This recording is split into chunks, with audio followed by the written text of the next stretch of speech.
It's a nice day today, and why not show you guys a chicken coop tour. So we built this chicken coop, started around March, because that's when we ended up getting the chickens, and I'll take you on a tour. Definitely used some ideas from Carolina Chicken Coops. They have a very similar feature with the windows right here where they did some kind of see-through material. So what we'll do is add something to vent it so it'll hold up, but it allows us to get some extra ventilation. The chicken coop is under a tree, so I'm not worried too much about the summer heat, and we are in the Pacific Northwest, so we don't get a lot of super hot weather, but we have been getting some heat waves lately. So we've got that on both sides. We have a latch up here that opens up both of the doors. We have the two roost bars. I ended up doing them at the same level just because there's a lot of stuff about pecking order. We have our nest boxes right here. I can show you. I've got like a grass mat in there for them when they're ready to lay eggs. I did have a thermometer out here when they were little. We ended up putting them out a little bit earlier. We put out their heat out here for them as well. So we do have a little roost bar for them to hop up into their nest box. A lot of stuff I researched said you want your nest box 18 inches off the floor. And then of course you want your roost above your nest boxes. So it ended up being quite a bit higher, so I figured I'd probably need this roosting bar. We are doing the deep litter method. So we have about 4 inches of pine shavings here, and then we have this door that we will use when the bedding gets too deep or smelly and needs to be changed. So right now we're just turning it every now and then to get the poop in, and so far it's doing really good. There's no smells or anything.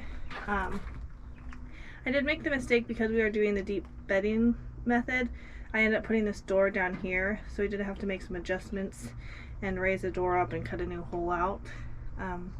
We got our ventilation up there, as well as like I showed you on the front, these can open up. We also raised our chicken coop off the ground. We have neighbors that have chickens, and we didn't want to cause any kind of pest issues, so it's hardware cloth along the bottom, and I want to say we're about 2.5 feet off the ground, so it's about at my hip level for me to pull out all the bedding. This is our nesting boxes. So we did do the method where instead of going up from the top, you come in from the side. So this drops down, and I did get these grass mats. Our boxes inside ended up being around 13 by 11. These were 12 by 12, so I did have to cut a little bit and play with that on this. And then we have our good old ceramic eggs for when they're ready.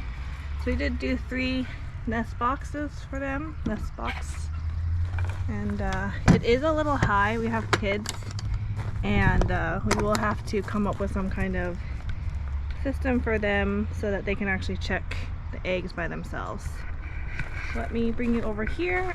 We are doing rain collection, so we have a 55-gallon rain, well, drum, that we're collecting rainwater off our chicken coop.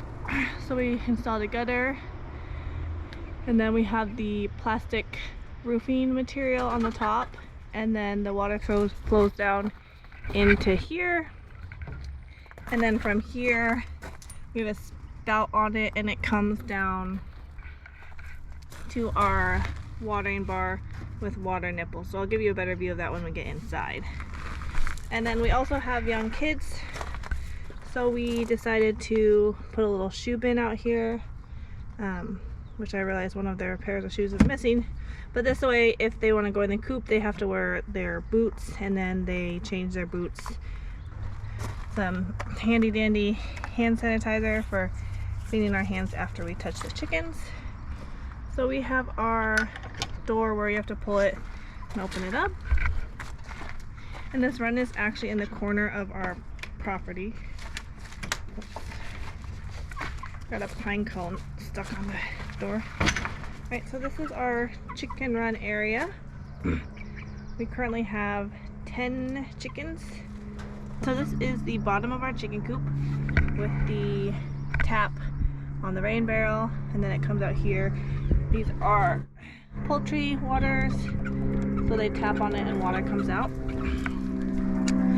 And then this is the door. We have a chicken guard, and I ended up making this porch because I had made the ladder ahead of time and we had some changes to it, and so I needed it to come out further. I actually kind of like it. It just adds a little bit of character. So that's that. Here's all the ladies. And one, oh, these are all ladies right here.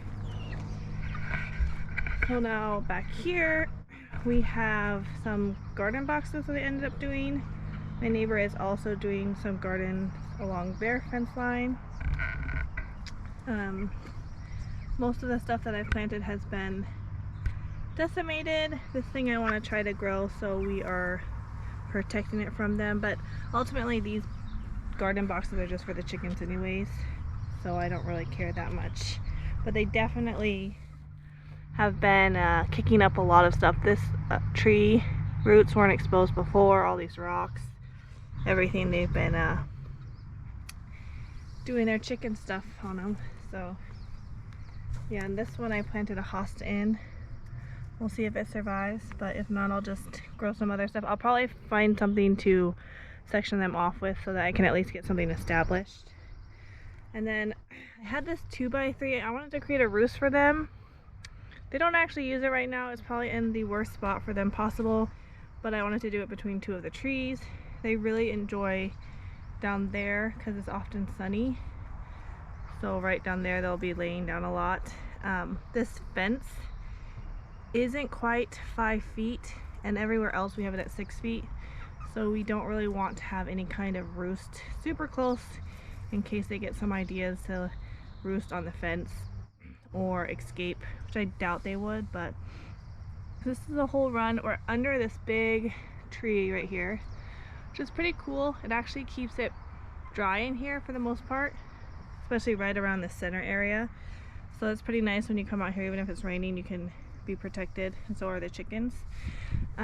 So this is one of my fun little projects I made. I did the Chicknic table from Bock Bouquet, and then right now I just have our chick grit on there, which kind of helps, keeps it a little bit contained.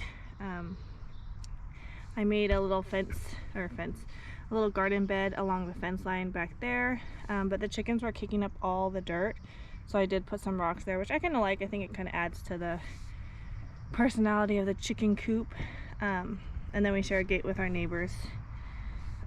So yeah, and then this was actually a step that was supposed to be for the greenhouse.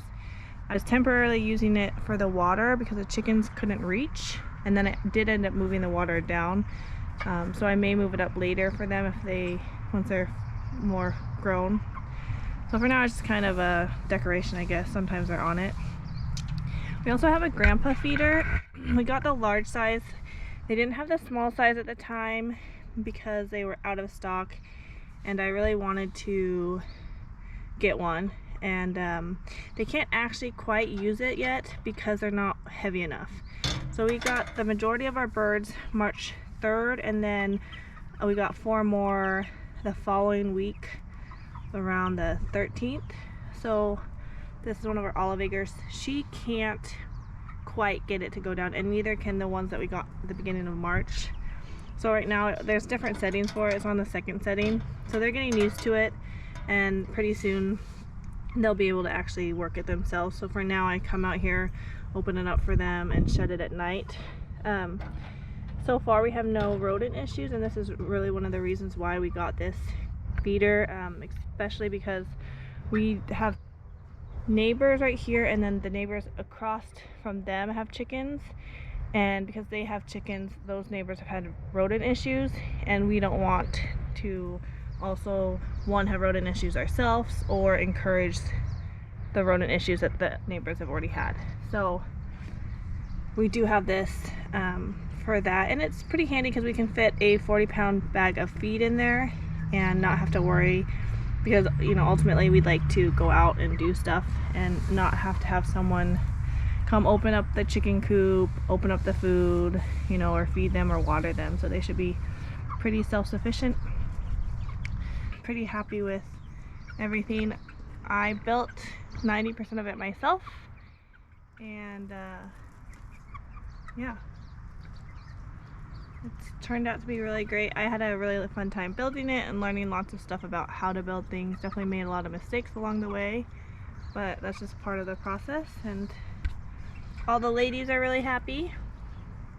Yeah, so excited for these guys to get more mature and start laying some eggs, and until then they are just fun to hang out with.